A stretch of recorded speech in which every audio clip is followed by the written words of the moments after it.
Gila Topminnow was first listed in 1967. That's important because Cienega Creek is by far the most important Gila Topminnow population in the United States.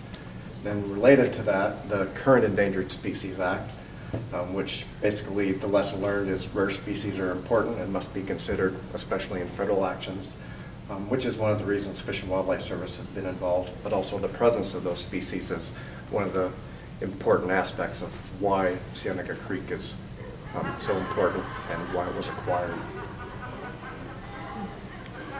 Purple? 1969 was when the Canelo Hills Cienega Preserve was, that land was purchased by Nature Conservancy and established as a preserve. The Patagonia Cienega Creek Preserve was purchased somewhere around that same time, I think a little bit earlier, so I'm looking for the date on that. Oh, yeah. Green? I put that up there. Anamax, we're not sure the exact dates, but when they required the property, what they did is drill wells all over the place, test wells. And that was really, really important. John Donaldson told me numerous times that that's what really gave him the flexibility to make that ranch profitable. And that's about the time that Donaldson moved in, and that's when you were starting to see healing in that landscape. It made a big difference in terms of cattle grazing. So it looks like, Jeff, is this your brown down here, right here? That looks like mine, right? John Donaldson begins ranching for Anamax. We learned some good lessons from him. He taught us about best pasture grazing rotation and how that benefits the range. And where he kind of fell down was on Cienega Creek itself. The main water supply during the summer was the south end of Cienega Creek. And the cows camped in there for 3 to 4 months a year and basically stripped it down to bare earth in a lot of places. And so to add a little bit more information that's not on here, he had a road crossing that kept getting used by the public and they kept getting stuck in it. So he fenced it off because he started pulling people out of the mud. And the riparian area without the cows went whoosh. And he decided that's what the creek should look like. That's the vegetation community that should be there. And so the BLM and John Donaldson started fencing out the creek, and voila, in less than a decade we had a really nice riparian forest and marshlands that were spreading out. Channel that was a grading and coming back up, meeting the floodplain, all these good things. Then I have in 1980, the Appleton Research Ranch was given to National Audubon Society to ensure its perpetuation forever. Lessons learned? We're still learning them.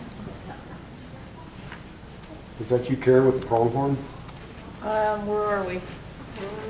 I have black. Okay, so somewhere around 1979 to 81, the pronghorn were reintroduced into the Cienega Watershed. They'd been gone prior to that since sometime in the late 50s, early 1960s. They were completely hunted out. So Game and Fish put them back into the watershed, and they started out with a more northern subspecies, subsequently mixed it with Chihuahuan pronghorn out of Texas. So there's a little bit of a mix in there in those populations. Important also because in terms of the Donaldson's legacy, they actually allowed them to be, introduced onto their grazing allotment at a time that a lot of ranchers would probably not have considered that. So that was important right there.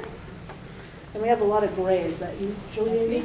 Okay. All right. So 1980 was the passage of the Groundwater Management Act in the state of Arizona. It designated the AMA boundaries for the Tucson Active Management Area, and during that time period, when people were drawing the map, there was an explicit decision to exclude the area of the Rosemont mine because it was under ownership by ASARCO. ASARCO was at the table at negotiating the terms with other interested parties on that act. And what that did is they ran the AMA boundary across the perennial reach of Cienega Creek. They excluded portions of Davidson Canyon, and then the DWR, the way that they've conceptualized the Cienega Creek, actually doesn't follow geologic boundaries either. If you look at it, it includes portions of the the Sonoyta Basin and the Baba Kamari as well. So it's kind of, it's all mixed up, but they got started here. And then in, let's see, 1983, the rancher, very significant historical figure actually, Walter Armour. He was a former, I think, Arizona Cattle Growers Association president. He was a longtime rancher flying our ranch, which became the Barbie Ranch when Pima County acquired it. He actually submitted the first in-stream flow for Cienega Creek because he had lawyers, among them Hugh Hollop, who were advising him that that was a good strategy to protect the creek. And so he submitted the application, and we got the priority date later when we acquired the ranch. That was in 1986. Downstream of Walter Armour was Horizon Corporation. That was a land developer, and they did some illegal grading at Rancho del Lago, right? They graded the area for the golf course that later became irrigated by Cienega Creek. And it was illegally graded right before the '83 flood. So they graded it, and then the flood came and destroyed the golf course setting, so they never really built it until much later when it became Bell Valley. 1985, the Clean Water Act was passed, one was in the 70s, but it didn't actually come to Arizona until 1985. And there was a lot of shock and awe and dismay among local jurisdictions. I felt that being at Pima County, the idea that the feds could come in and tell you what to do was a new idea. But it was important for Cienega Creek because this conversation with the Corps of Engineers at Pima County led in a way to the establishment of the Cienega Preserve. One of the justifications for acquiring that land was to use that as Section 404 mitigation.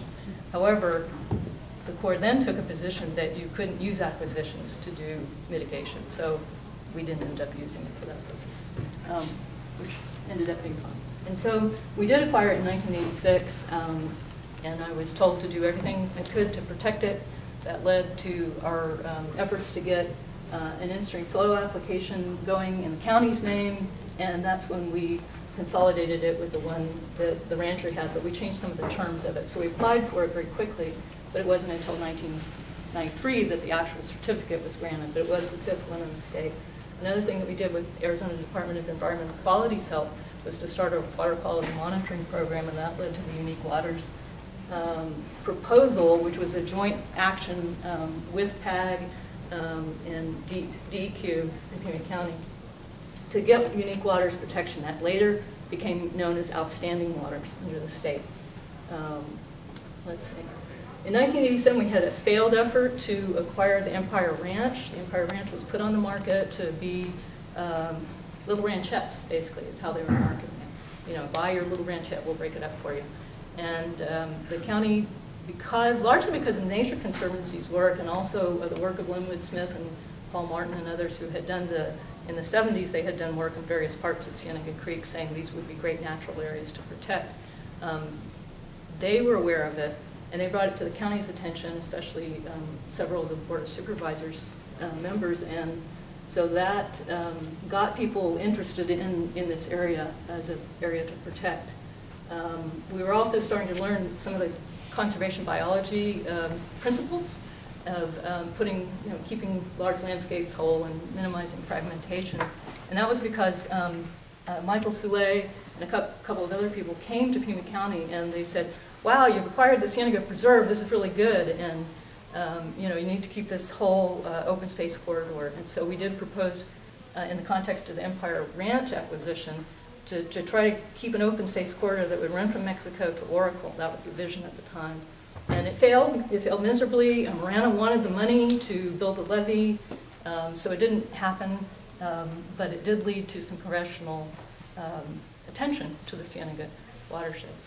And I think that's about all that's in there until there.